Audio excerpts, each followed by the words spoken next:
कई दिनों के विहार के बाद गौतम बुद्ध मगध की राजधानी राजगृह से प्रस्थान करने वाले थे। लोगों को जब यह बात पता चली तो वे उनके लिए भेंट आदि लेकर उनके दर्शनों के लिए आने लगे।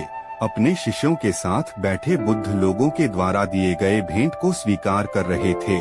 सम्राट बिंबिसार ने उन्हें भूमि, वस्त्र, वाहन आदि प्रदान किए। नगर के सेठों ने भी उन्हें धन, धान्य और स्वर्ण आभूषण उनके चरणों में अर्पित कर दिए।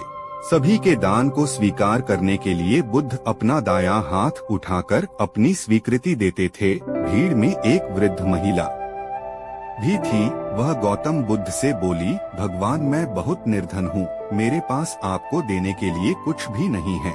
आज मुझे पेड़ से एक गिरा हुआ सेब मिला। मैं उसे खा ही रही थी कि तभी मैंने आपके प्रस्थान होने की समाचार सुनी। उस समय तक मैं आधा सेब खा चुकी थी।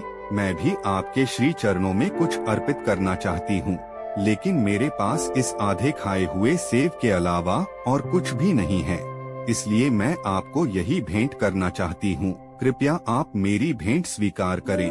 वहाँ उपस्थित अपार जन समुदाय, राजा, महाराजाओं और सेठों ने देखा कि भगवान गौतम बुद्ध अपने आसन से उठकर नीचे आए और उन्होंने अपने दोनों हाथ फैलाकर उस वृद्ध महिला के सेब को बड़े आदर से स्वीकार किया। सम्राट बिंबिसार ने चकित होकर बुद्ध से पूछा, भगवान, एक से बढ़कर अनुपम और बहुमूल्य उपहार तो आपने केवल हाथ के इशारे से ही स्वीकार कर लिया, लेकिन इस बुढ़िया के जूठे सेब को स्वीकार करने के लिए आप आसन से उतरकर नीचे आए।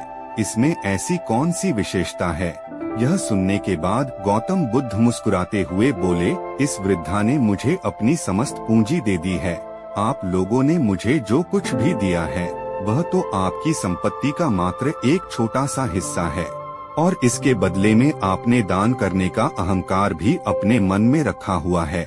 लेकिन इस वृद्धा ने मेरे प्रति अपार प्रेम और श्रद्धा रखते हुए मुझे अपना सर्वस्व न्यौछावर कर दिया। अब इसके पास खाने को भी कुछ नहीं है, फिर भी इसके मुख पर कितनी नम्रता और करुणा है।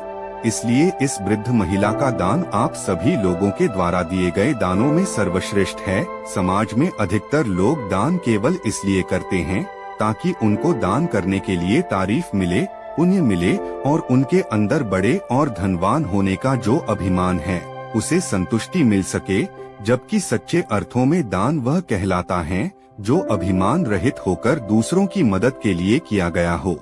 जब इंसान के पास किसी एक चीज की कमी हो, लेकिन जरूरत पड़ने पर अगर वह इंसान अपनी उस वस्तु का एक हिस्सा दूसरों की मदद और परोपकार के लिए दान कर दे, तब उस दान का मूल्य कई गुना बढ़ जाता है।